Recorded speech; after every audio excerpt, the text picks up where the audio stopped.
How are you? আশা করি সবাই ভালো। তো আমরা আজকে ক্লাস 6-এর ইংলিশ গ্রামারের টেন্স বাকিটুকু আলোচনা করব। আমরা গত ক্লাসে প্রেজেন্ট টেন্স নিয়ে আলোচনা করেছিলাম। তো আজকে দেখো আমরা পাস্ট এবং ফিউচার টেন্স নিয়ে আলোচনা করব। এটা একটা ল্যাঙ্গুয়েজ চ্যাপ্টার, তোমরা জানো, এটা ভালো করে বুঝতে হয় সময় নিয়ে। তো যাই হোক, আজকে দেখো বাকি টেন্সগুলো দেখো। আচ্ছা, পাস্ট টেন্স। আচ্ছা, ওই দিন বলেছিলাম যে প্রেজেন্ট টেন্স যেরকম 4 প্রকারের বিভক্ত, পাস্ট টেন্সে 4 প্রকারের, ফিউচার টেন্সে 4 প্রকার। তার মানে আরও 8টি আমাদের টেন্স বাকি আছে টোটাল 12টির মধ্যে। ওকে, তাহলে দেখো প্রথমটা কি পাস্ট টেন্সের? প্রথমটা হচ্ছে পাস্ট ইনডিফিনিট। কেমন? Past indefinite. Okay, number 2 past continuous. কেমন? Number 3 past perfect. Number 4 past perfect continuous.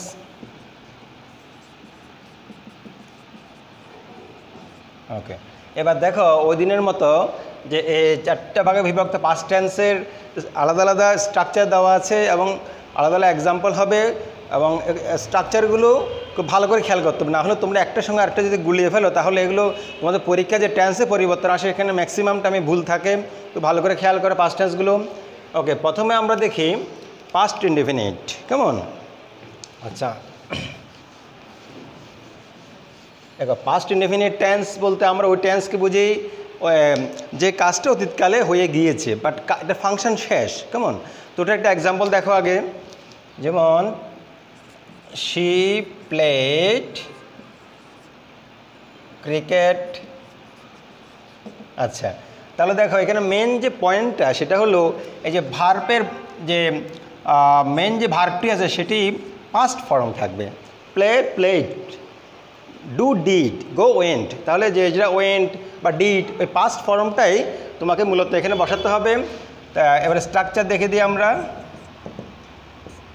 Subject, এই হলো সাবজেক্ট, এলো ভার্ব, যোগ ভার্ব এর পাস্ট ফর্ম।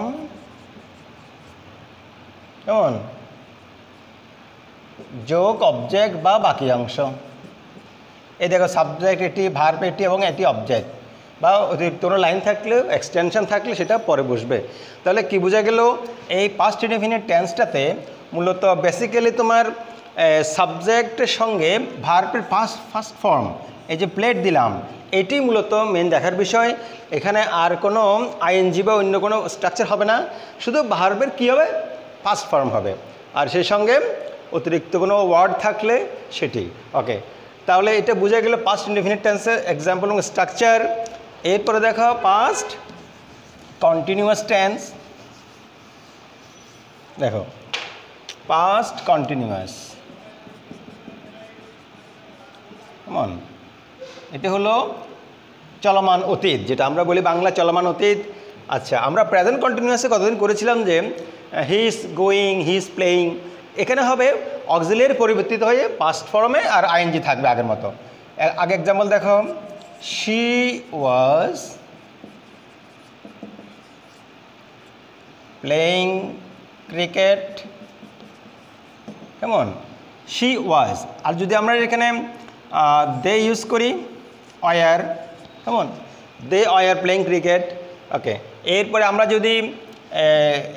আমরা যদি ইউ ইউজ করি, ইউর সঙ্গে ওয়ার বসবে। কেমন? আচ্ছা, তাহলে যার সঙ্গে যেটা অক্সিলিয়ারি বসে সেভাবে তোমরা সেটিং করে তোমার আইএনজি দিতে হবে মেন ভার্বের সঙ্গে, তারপরে বাকি অংশ অবজেক্ট এবং এক্সটেনশনগুলো বাকি অংশ। এটার একটা স্ট্রাকচার দেখো, subject plus auxiliary was or were. কেমন? অক্সিলিয়ারি কী হবে? ওয়াজ অথবা ওয়ার থেকে যেটি আমার সাবজেক্টের সঙ্গে মিলবে। কেমন? যদি আমরা আই ইউজ করি, কেমন, তাহলে কী হবে? I was, she was, you, they, were, we were. কেমন? এখানে উই ইউজ করলে ওয়ার হবে। তো যেটা অক্সিলিয়ারি যেটা সাবজেক্টের সঙ্গে মিলবে সেটা দিয়ে ওয়াজ বা ওয়ার এনি ওয়ান যে কোনো একটা, তারপর তোমাকে কন্টিনিউয়াস টেন্স করতে, পাস্ট কন্টিনিউয়াস। তাহলে ওয়াজ ওয়ার দিলাম, এরপরে মূল ভার্বের সঙ্গে আইএনজি দিবে, মূল ভার্বের আইএনজি যোগ অবজেক্ট দিতে হবে। কেমন? এই স্ট্রাকচারে তোমরা আরও অনেক লাইন তৈরি করতে পারো। তাহলে সাবজেক্ট দিবে, এই সাবজেক্ট ওয়াজ ওয়ার দিলাম, অক্সিলিয়ারি, মূল ভার্ব আইএনজি, প্লেয়িং, বাকি অংশ ক্রিকেট অবজেক্ট। ওকে, তাহলে এটা আমরা দেখলাম 2 নম্বর টেন্স, পাস্ট কন্টিনিউয়াস টেন্স। এবার দেখো পরবর্তী 3 নম্বরটি পাস্ট পারফেক্ট টেন্স। দেখো পাস্ট পারফেক্ট। ওকে, এটা খুব গুরুত্বপূর্ণ, খেয়াল করো। 3 নম্বর গুরুত্বপূর্ণ, কারণ হচ্ছে এই টেন্সটাতে একটু বেশি পরিমাণে ভুল হয়। খেয়াল করে পাস্ট পারফেক্ট টেন্স কোথায় ইউজ করবে। আসলে পাস্ট পারফেক্ট টেন্স ওই সকল বাক্যে আমরা ইউজ করব যেখানে অতীতকালে দুটি ঘটনা হয়ে যাবে, আর দুটি ঘটনা যখন হয়ে যাবে নিশ্চয়ই একটি আগে বা আরেকটি পরে হবে অতীতের মধ্যে। তো দুটি ঘটনা যেখানে হয়ে যাবে ওই দুটির মধ্যে যেটি একটু আগে হবে সেটি আমরা পাস্ট পারফেক্ট টেন্স ইউজ করব, আর বাকি যেটি একটু পরে ঘটনা ঘটিতে হবে ওটি পাস্ট ইনডিফিনিট টেন্স ইউজ করব। এবার দেখো একটা এক্সাম্পল দেখি। She had played cricket before I came. খেয়াল করে এখানে দুইটা ভার্ব, দুটি ফাংশন, হ্যাড প্লেড, কেম। তাহলে মাঝখানে আমি কি দিলাম, বিফোর একটা প্রিপোজিশন দিলাম, he had played cricket before I came. তাহলে এখানে দেখো এই যে সেন্টেন্সটি খুব ভালো করে খেয়াল করো, এখানে কিন্তু দুইটা কাজ আছে। সে ক্রিকেট খেলেছিল আমি আসার আগেই, তার খেলা শেষ হয়ে গেছে, কেমন। তাহলে এখানে দুটো ফাংশন, একটা হলো খেলা আর একটা হলো আমার আশা, কেমন। এখানে একটা ভার্ব, এখানে একটা ভার্ব। তাহলে দুটো কাজের মধ্যে যেটি আগে হলো সেটি, তার মানে তার খেলাটা আগে হলো, সেখানে আমরা হ্যাড যুক্ত করে পাস্ট পারফেক্ট টেন্স ইউজ করব। আর বাকিটা হবে পাস্ট ইনডিফিনিট ফর্মে, যেমন কামকে আমি কেম করেছি, গো থাকলেও এন্ড হবে এরকম। ওকে, তাহলে এটা স্ট্রাকচার দেখো আগে। তাহলে ফার্স্ট পারফেক্ট কতটুকু হলো, ফার্স্ট পারফেক্ট টেন্স হবে একটুকু, কেমন এই। তবে এটার ইউজের ব্যাপারে একটু সাবধানতা অবলম্বন করতে হবে। যখন তুমি ইংরেজি লাইন বলো বা লিখো, এটা ইউজের ক্ষেত্রে একটি বিশেষ ব্যাপার হলো যে যখন অতীতকালে দুইটা কাজ না হয় সেসব জায়গায় পাস্ট পারফেক্ট টেন্স ইউজ করা যাবে না, কেমন।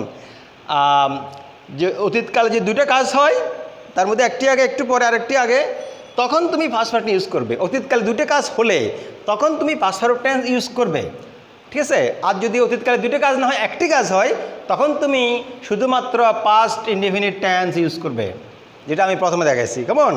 ওকে, এবার একটা স্ট্রাকচার দেখি। সাবজেক্ট প্লাস হ্যাড, এখানে অক্সিলিয়ারি হবে হ্যাড, প্লাস মূল ভার্বের পিপি, past participle played, plus object, কেমন। এই হলো পাস্ট পারফেক্ট টেন্সের স্ট্রাকচার। তো ভালো করে খেয়াল করো, এই সাবজেক্ট দিলাম, এটা সাবজেক্ট, এরপর অক্সিলিয়ারি দিলাম হ্যাড, মূল ভার্বের পাস্ট পার্টিসিপল প্লেড, আর অবজেক্ট ক্রিকেট, আর ওটি তো এক্সটেনশন।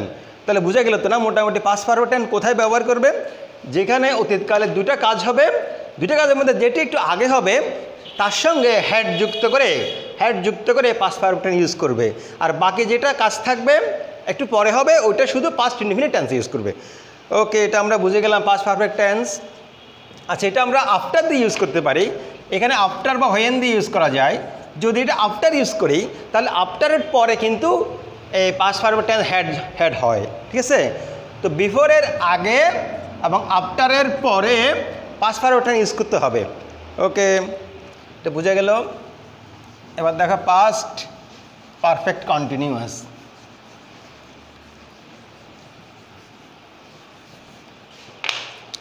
নাম্বার 4,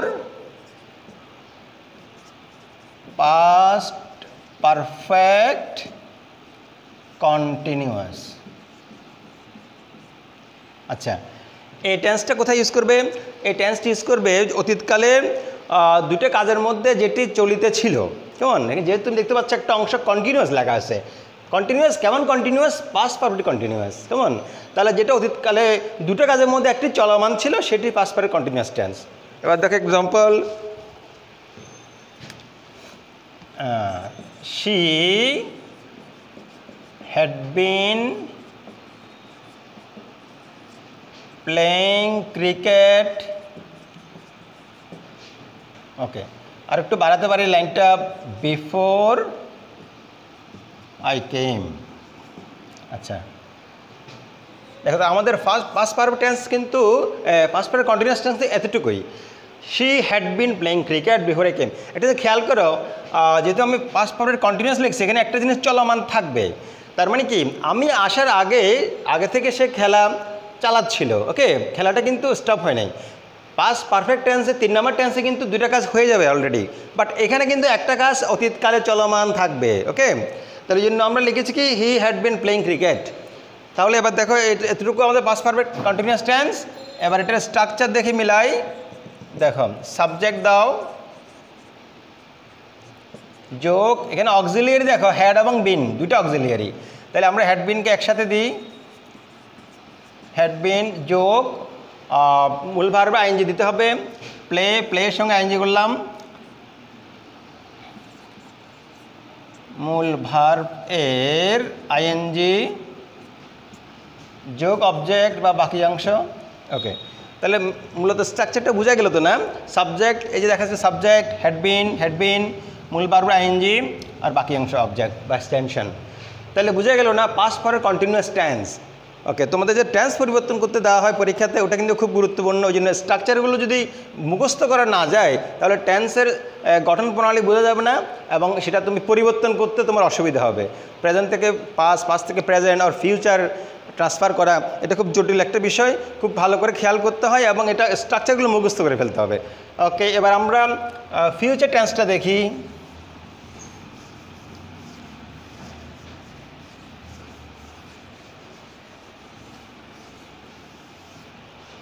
দেখো ফিউচার টেন্স, এটা ভবিষ্যৎকাল,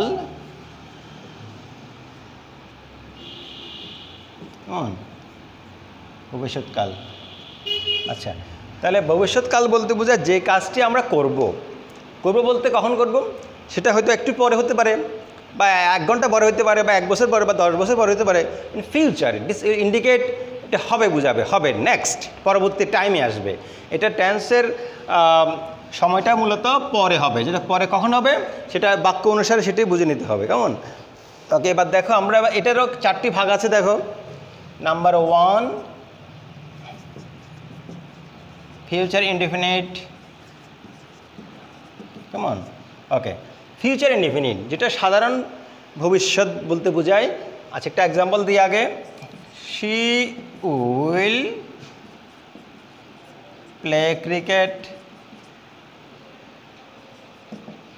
কেমন?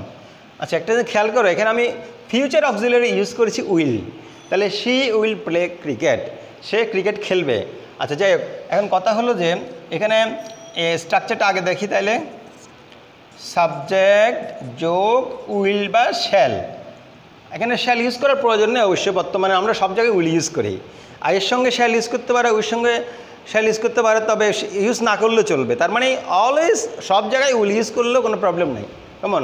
তাহলে সাবজেক্ট যোগ উইল যোগ মূল ভার্বের, দেখো এখানে প্লে দিয়েছি, তার মূল ভার্বের বেস ফর্ম প্রেজেন্ট ফর্ম, তাহলে মূল ভার্ব এর বেস ফর্ম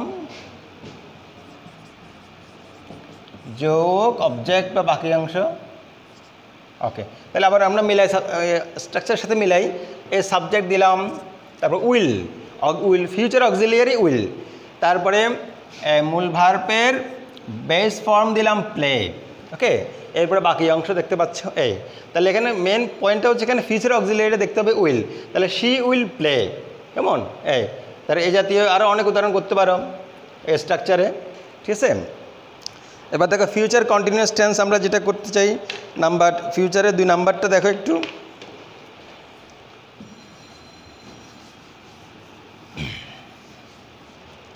ফিউচার কন্টিনিউয়াস, আচ্ছা, ভবিষ্যতে যে কাজটি চলমান থাকবে, কেমন? ওকে, একটা এক্সাম্পল দিলে এটা ক্লিয়ার হবে। দেখো she will be playing cricket, okay. একটু খেয়াল করো, এখানে উইলের সঙ্গে নতুন আরেকটা অক্সিলিয়ারি যুক্ত হলো বি, কেমন? উইল বি, 2টা অক্সিলিয়ারি হবে, উইল একটা বি একটা, আর মেন ভার্বের সঙ্গে আইএনজি। আচ্ছা, এবার আমি দেখি স্ট্রাকচার, সাবজেক্ট যোগ উইল বি, কেমন? এখানে দুইটা অক্সিলিয়ারিকে আমি একসাথে বসালাম, উইল বি, উইল এবং বি প্লাস মূল ভার্ব এর সাথে আইএনজি হবে যোগ বাকি অংশ বা অবজেক্ট। ওকে, তাহলে একটা আবার মিলাই আমরা দেখো সাবজেক্ট দিলাম শি, কেমন, উইল বি প্লেইং, সে ক্রিকেটে খেলতে থাকবে, কেমন, ক্রিকেট খেলা খেলতে থাকবে।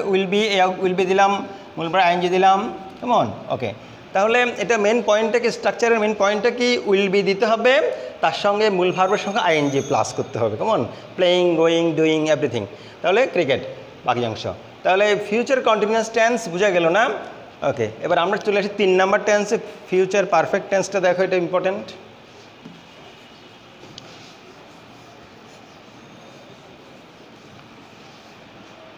আচ্ছা, ফিউচার পারফেক্ট, আচ্ছা ফিউচার পারফেক্ট টেন্স। আচ্ছা, এখানে পারফেক্ট বলতে একটা কথা চলে আসে যে পারফেক্ট বলতে এখানে have has had, have has হ্যাডের ব্যাপার, পারফেক্ট বলতে হ্যাভ হ্যাজ হ্যাড বোঝায়। তো এখন এখানে ফিউচার পারফেক্টে কী হবে দেখো, প্রথমে একটা এক্সাম্পল দিই,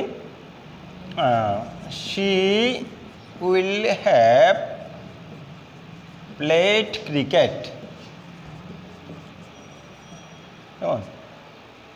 ওকে, তাহলে এখানেও কিন্তু আসলে ভবিষ্যতে দুইটা কাজ হবে, he will have played cricket before, আরেকটু বাড়াতে পারি লাইনটা এটা বোঝার জন্য, বিফোর আই কাম। আচ্ছা, এখানে খেয়াল করো ফিউচার পারফেক্টটা ফার্স্ট পারফেক্টের মতো একটু জটিল হতে পারে। খেয়াল করো, she will have played cricket, কেমন, শি উইল হ্যাভ, এতটুকু অংশ আমাদের মেইন ফিউচার পারফেক্ট, আর বাকি অংশতে আর একটা কাজ হলে তখন বোঝাবে সে ক্রিকেট খেলে থাকবে বা খেলবে আমি আসার আগেই।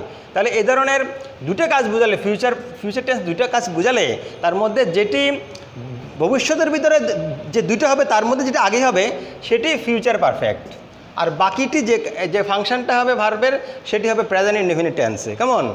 ওকে, তাহলে she will have played cricket before I come, অথবা এটাকে ফিউচার ইনডেফিনিটে দেওয়া যায়, before I will come.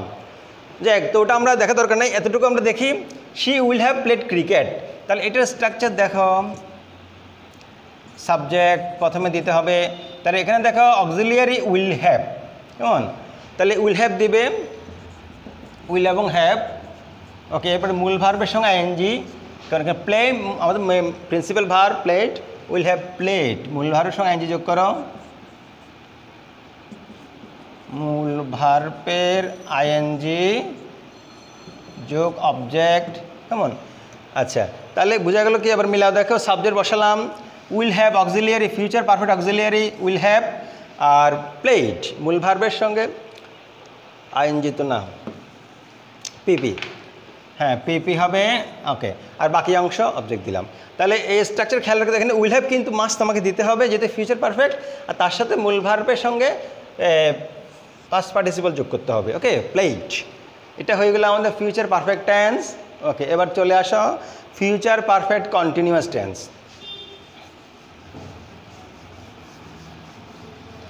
Okay, future perfect continuous.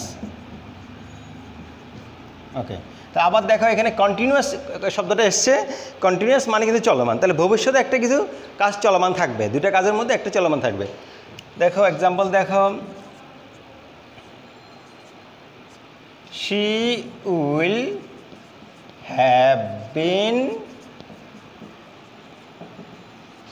Playing cricket before I কাম।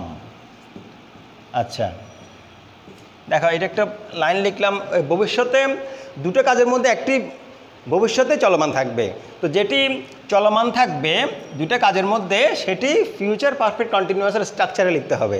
তার মধ্যে এখানে দুটো কাজ কি দেখো, সে খেলতে থাকবে আমি আসার আগে, কেমন, তাহলে এখানে ফিউচার পারফেক্ট হবে এতটুকু অংশ, হ্যাঁ, যেটি চলমান থাকবে। ওকে, এতটুকু আমরা স্ট্রাকচার করি, দেখো সাবজেক্ট দাও, সাবজেক্ট যোগ উইল হ্যাভ বিন, কেমন, এরপরে কন্টিনিউয়াসের স্ট্রাকচার আইনি দিতে হবে মূল ভার্বের সঙ্গে, যোগ মূল ভার্বের আইএনজি যোগ অবজেক্ট। ওকে, তাহলে এটা বুঝে গেল তো না, subject verb will have been playing, কারণ হচ্ছে আমরা ফিউচার পারফেক্ট কন্টিনিউয়াস দিয়েছি। তাহলে এখানে সাবজেক্ট দিলাম শি উইল হ্যাভ বিন, তিনটা অক্সিলারি একসাথে হবে, মূল ভার্বের সঙ্গে আইএনজি বা বাকি অংশ অবজেক্ট দিতে হবে। এই তাহলে আমরা ফিউচার চতুর্থটাও শেষ করলাম। তাহলে আজকে আমরা পাস্টের 4টি টেন্স এবং ফিউচারের 4টি টেন্স, মোট 8টি টেন্স করালাম। তো তোমরা একটু ভালো করে এগুলো বাসায় দেখবে। আর স্ট্রাকচারগুলো মূলত মুখস্থ করার বিষয়, এগুলো মুখস্থ করলে আর 12টি টেন্সের মধ্যে এগুলো গুলিয়ে যাবে না, খুব ভালো করে কেয়ারফুল এগুলো শিখতে হবে। তো তোমরা একটু ভালো করে খেয়াল করবে এগুলো। আর আগামী ক্লাসে আমরা টেন্সের কিছু পরিবর্তন করাবো, কিছু এক্সারসাইজ করাবো, ওগুলো ভালো করে খেয়াল করিও, ভালো করে পড়িও। ওকে, থ্যাংক ইউ। নেক্সট ক্লাসে আবার দেখা হবে।